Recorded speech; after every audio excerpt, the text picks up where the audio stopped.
And welcome back to another video on The Flash Season 6. Today we're going to be doing my review for episode 13. So this episode was to do with Grodd, a bit more to do with Barry than last episode, and so it was a very good episode. I really enjoyed it. I thought most of it was very intriguing. I thought the stuff with Barry and Grodd was good, and then towards the end of the episode there was some really good revelations that were quite shocking, to be honest. So yeah, if you do go on to enjoy the video, please be sure to leave a like and a comment, and subscribe if you're new so you don't miss any DCTV videos later this year.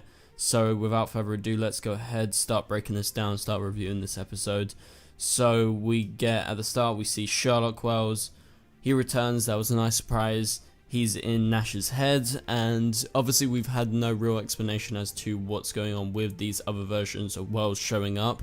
But it's all, in his head somehow, and they're communicating to him. And in this scene, we see Allegra, who finds the photo with Nash and a version of herself.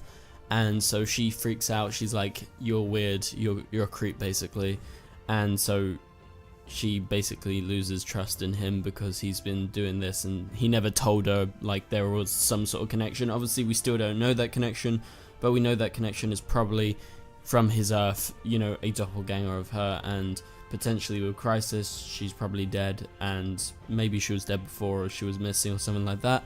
But anyway, so that stuff happens, and I reckon we'll continue exploring this towards the end of the season. And at the same time, we have Barry. He's running, he tries to find his parents' grave, but obviously due to Crisis, it's changed with the Earths merging, so he goes in the completely wrong direction, and he isn't able to find it until the end of the episode, when Chester P. Runk actually helps him to find his parents' graveyard. And so that was a nice little thing that went from the start of the episode, because it started really cool with the clouds, and then we went to Barry as he sort of walked to this underpass where his parents' graveyard supposedly was before, but it wasn't there. And then at the end of the episode, Chester helps out, and that's like a nice little arc right there.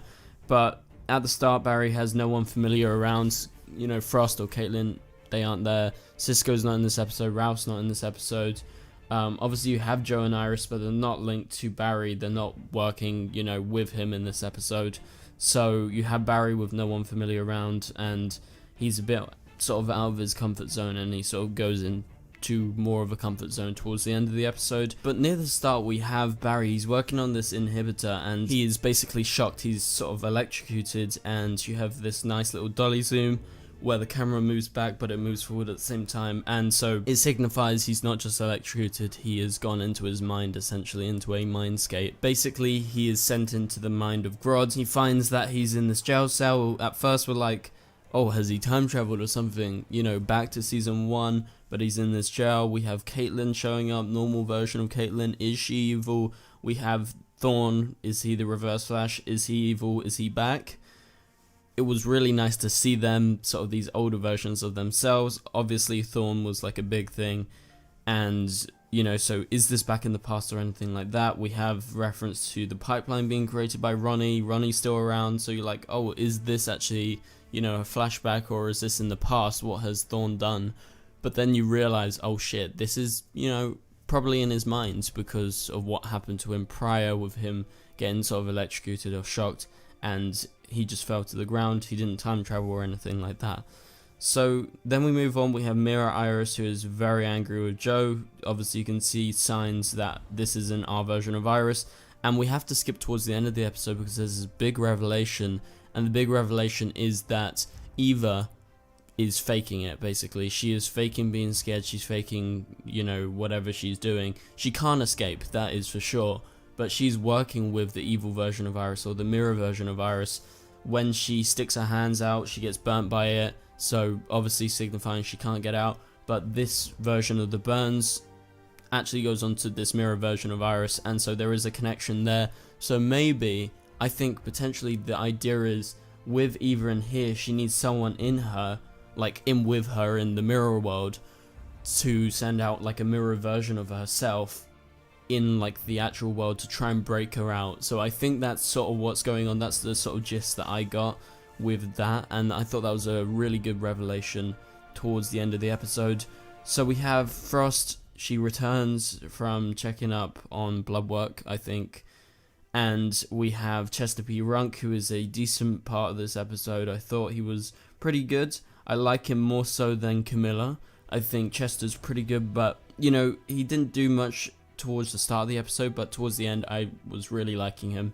So, you know, I'm kind of excited to see more. I think he's growing on me.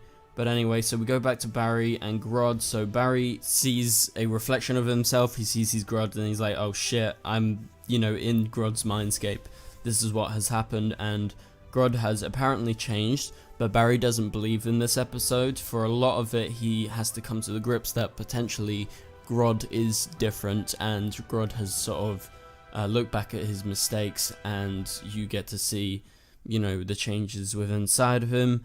We see Solovar, he returns, he is the gatekeeper of Grodd and Barry's prison, and so Barry fights him. He isn't able to defeat him like he was in the past, and so he has to come up with a solution, and we'll get to that solution in a sec. But Iris, at the same time, she steals from Joe, steals this information, obviously still working for Eva, which is revealed towards the end of the episode, and you have Eva who burns her arms in the mirror, and you get a few cool scenes with like different characters using the voice of Grodd. Grodd's doing that not to scare Barry, so you see Joe in there, and I thought it was just quite effective, and Grodd becomes the Flash.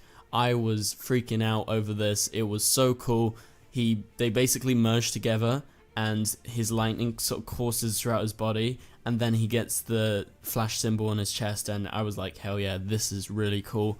And this, you know, made up for the fact that I'm not the biggest Grodd fan, but this was a cool episode in regards to Grodd, because, you know, they've used him a lot over the years, and it seems a bit repetitive, but this episode was different, and I really, really appreciated that. So it was really cool seeing Grodd as the Flash. And so at the same time, we have Chester getting a second chance to try and get Grodd and Barry out of there without being stuck in each other's minds, because their minds sort of merge at the same like frequency or something like that, they said. And so Chester helps out with that. You get some cool scenes with Barry saying run Grodd run when they're together. And I think at one point Chester, when he actually saves them, said thank Rao, which is very interesting. I don't know if I'm just like hearing that or something because I'm a Supergirl fan, but yeah, I'm pretty sure he said it. Maybe I'll have to go back and check that, but maybe you guys can fact check that for me. And like I said earlier, Chester finds where his parents' graves are. That's obviously Barry's parents' grave, and so, you know, you have that happening, and basically he's probably gonna go see them after, you know, the episode ends. But the big reason for Chester in this episode is he's sort of accepted into Team Flash. He's working on the comms, he's working with the Flash, and obviously he's a massive fanboy of the Flash, which is obviously what we would all be like if we worked with Barry or the Flash. But, you know, he is like a serious kind of new team member now, I think. So I think he's going to stick around for a bit, and it's going to be cool. Also, how the episode started, we get Pied Piper, who is going to be back in a few episodes' time as well, when we have Godspeed around. So he's going to be working with the Flash, he's not going to be evil. This episode, we saw him, it was kind of a big surprise, but when you saw the gauntlets, you were like, oh, it's him. Interesting. But Crisis has changed him, he's a meta, he's got the gauntlets, he can scream and do sort of this like canary cry with his powers. But also at the end of the episode he returns as well, and that is the thing that Barry goes after. So Pied Piper is back and in full business. And so, yeah, then we go to the end of the episode. We have obviously the big revelation that we talked about with Eva. She's a fake, and she's been working with Evil Iris. We don't know her true intentions, but we know her intentions aren't like good, because Iris, this other version, is doing stuff, you know, for her, and she's finding out shit that doesn't seem to be too good.